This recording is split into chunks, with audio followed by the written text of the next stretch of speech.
In room 55 of the British Museum, there is a circular clay tablet approximately 14 centimeters across. It was excavated in 1853 by Henry Layard from the ruins of King Ashurbanipal's library at Nineveh, in what is now northern Iraq. 2008, two engineers fed the astronomical data on this tablet into modern computer software. The star positions matched a specific night with extraordinary precision, June 29, 3123 BCE. They then reconstructed the trajectory calculations also inscribed on the tablet and projected them forward. The trajectory ended in the Austrian Alps. What they found next is the part that the academic world has never fully addressed. And by the end of this video, you will understand exactly why. There is also a second question buried in this story, one that connects this tablet to three other ancient civilizations on opposite sides of the world. That connection is what nobody talks about. We will get there. The official academic position on this tablet is measured and careful, and it deserves to be stated accurately. The tablet is catalogued by the British Museum as a planisphere, a star chart. It dates as a physical object to approximately 700 BCE, the period of Ashurbanipal's library. The cuneiform script records astronomical observations arranged in 8 segments, each containing star names, rising and setting times, and angular measurements. The mainstream view, as summarized by cuneiform specialists, including Dr. Hermann Hunger of the University of Vienna, is that such tablets represent the sophisticated astronomical tradition of ancient Mesopotamia. Babylonian and Assyrian astronomers were genuinely skilled observers. They tracked planetary movements, predicted eclipses, and developed mathematical models of the night sky that would not be surpassed in accuracy for over 1,000 years. The British Museum's own documentation describes the planisphere as a copy of an older astronomical observation record. The star positions, it acknowledges, do not correspond to the sky of 700 BCE. The data is older than the tablet itself. That single acknowledgement is where the official account stops. It does not ask how much older. It does not ask what event the data was originally recording. It does not ask why a library considered a document from the early 4th millennium BCE worth preserving for over 2,400 years. Those are not unreasonable questions. They are the questions that two aerospace engineers decided to take seriously. Alan Bond and Mark Hempsell are not fringe researchers. Bond is a fellow of the Royal Aeronautical Society with decades of experience in spacecraft propulsion.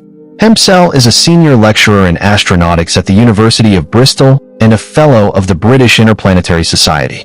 In 2008, they published their analysis through Alcuin Academics in a book titled A Sumerian Observation of the Khufu's Impact Event. Their methodology was straightforward.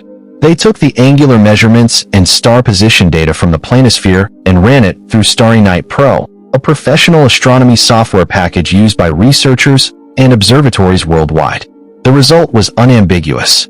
The star positions recorded on the tablet correspond to the pre-dawn sky over Mesopotamia on June 29, 3123 BCE. Not approximately, not within a century, that specific night. The tablet then records something moving across that sky. 8 separate observations track an object's position relative to fixed stars, providing enough data points to reconstruct a trajectory. Bond and Hempsell performed that reconstruction. The object entered the atmosphere from the southeast, crossed the Mediterranean at a shallow angle of approximately 6 degrees, passed over the Alps, and either impacted or detonated in a valley in the Austrian Tyrol called Khufu's. The Khufu's landslide is real. It is documented. Approximately 3 cubic kilometers of material broke from the surrounding mountains and filled the valley floor. The cause has never been definitively established. Geologists examining the Khufu's site have documented frictionite in the deposit, a glass-like material formed when rock is subjected to extreme, instantaneous pressure and heat. Frictionite is associated with high-velocity impact events. The standard landslide mechanisms do not generate the temperatures required to produce it. Now here is where the documentary evidence becomes important. Ashurbanipal's library at Nineveh was not a random archive. When archaeologists excavated it, they found approximately 30,000 clay tablets assembled with deliberate curatorial intent. The king had sent scribes across Mesopotamia specifically to copy texts considered significant. The Epic of Gilgamesh was preserved there. The Atrahasis flood narrative was preserved there. These were texts already ancient when Ashurbanipal's scribes copied them, documents from the 3rd and 2nd millennia BC being preserved in the 7th century BCE because someone considered them too important to lose. The planisphere was preserved in that same collection. You do not preserve a routine astronomical observation for 2,400 years. You preserve a record of something that happened, something significant enough that the knowledge of it needed to survive. And none of this prepared me for what I found when I looked at what other ancient civilizations were recording in the same period. This is the section that most investigations of this tablet skip entirely, and I think it is the most important part. If the planisphere records a real event on a specific date, then we should expect other ancient record-keeping traditions to show evidence of something significant around the same period. Not vague myths, specific, datable records. The Maya long count calendar is one of the most precisely constructed chronological systems in the ancient world. It does not begin at the creation of humanity in any vague mythological sense. It begins on a specific calculated date, August 11th, 3114 BCE. This date is documented in the Dresden Codex, one of only 4 surviving Maya manuscripts, now held at the Sächsische Landesbibliothek in Dresden, Germany. 3114 BCE is 9 years after 3123 BCE. The Maya long count does not begin at the beginning of Maya civilization. It begins at what the Maya considered a specific reset point, a moment when the current world age began.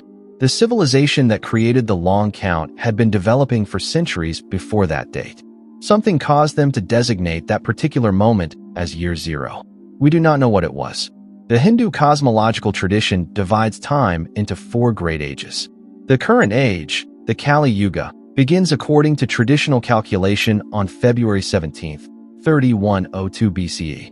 This date derives from calculations in the Surya Siddhanta, an astronomical treatise whose core content scholars at the Indian Institute of Astrophysics in Bangalore have dated to the late 1st millennium BCE. 3102 BCE is 21 years after 3123 BCE. The texts describe the onset of the Kali Yuga as marked by catastrophe, flood, and the departure of divine order from the world. The unification of Upper and Lower Egypt, the founding event of the Egyptian state, is conventionally dated by Egyptologists, including Dr. Toby Wilkinson of Cambridge University, to approximately 3100 BCE, based on analysis of the Palermo stone. A fragmentary royal annals document now held in the Palermo Archaeological Museum. 3100 BCE is 23 years after 3123 BCE. Egyptian civilization had existed in the Nile Valley for millennia before unification. Something in the late 4th millennium BCE accelerated or reorganized it within a remarkably compressed time frame. 3 separate ancient traditions, Mesopotamian, Mesoamerican, and South Asian, mark the period within 20 years of 3123 BCE as a significant transition point.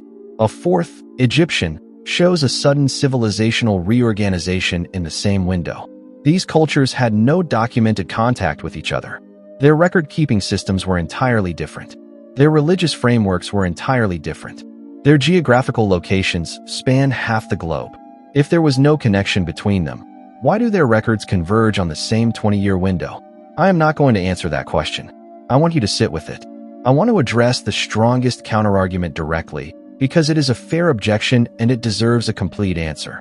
The geological dating of Kofels presents a serious problem. Several published analyses have produced dates significantly earlier than 3123 BC, some placing the landslide as far back as 9,800 years ago. If the landslide predates the tablet's astronomical observations by nearly 7,000 years, then Bond and Hempsel's trajectory calculation, however mathematically precise, cannot be describing the event that caused it. This is a fair objection. I want to address it directly. First, the geological dating of Kofels is not settled. Published estimates range considerably. The variation between these estimates reflects genuine uncertainty in the dating methodology applied to complex landslide deposits. Radiocarbon dating of organic material in the deposit provides one set of dates. Cosmogenic nuclide dating of exposed rock surfaces provides another. These methods do not always agree at Kofels, and the disagreement is documented in the published geological literature. Second, Bond and Hempsell do not claim their analysis proves a causal connection. They claim the trajectory reconstruction is consistent with the geological evidence. Those are two separate claims. The astronomical calculation can be checked by anyone with access to Starry Night Pro and the tablet data. No published countercalculation has shown that the star positions correspond to a different date. Third, and this is the point the dismissals consistently overlook, even if the Kofels connection is wrong, the tablet still records something. The star positions still correspond to June 29th, 3123 BCE. The trajectory calculations are still there. If they do not describe the Kofels event, they describe something else. Something an observer in Mesopotamia considered important enough to record in 8 careful observations. Something a library curator 2,400 years later considered important enough to preserve. What was it? What I keep returning to is not the asteroid. It is the library. Ashurbanipal assembled 30,000 tablets. He sent scribes across Mesopotamia to copy everything that mattered. And among everything they chose to preserve, the creation epics, the flood narrative, the medical records, the legal codes, they preserved this. A technical document, 8 segments of angular measurements and star positions. A trajectory calculation for an object that crossed the sky 2,400 years before the copy was made. What I find genuinely difficult to explain is the preservation decision. You do not copy a routine observation and store it alongside the Epic of Gilgamesh unless you believe it contains information that matters. The people who built that library understood what they were keeping. They were not archiving curiosities. They were preserving knowledge they considered essential. Essential to what? Essential for whom? The question that bothers me is not whether the tablet describes an impact. The question that bothers me is what the people who preserved it for 2,400 years thought they were preserving it for. Because they clearly believed that someone, someday, would need to know what was on it. Maybe they were right. Here is where the evidence leaves us. A 14-centimeter clay tablet in room 55 of the British Museum contains astronomical data that computer modeling places on June 29, 3123 BCE. It contains trajectory calculations for an object crossing the sky. It was considered important enough to preserve for over 2,000 years. 3 ancient traditions independently mark the decades around 3123 BCE as a civilizational transition point.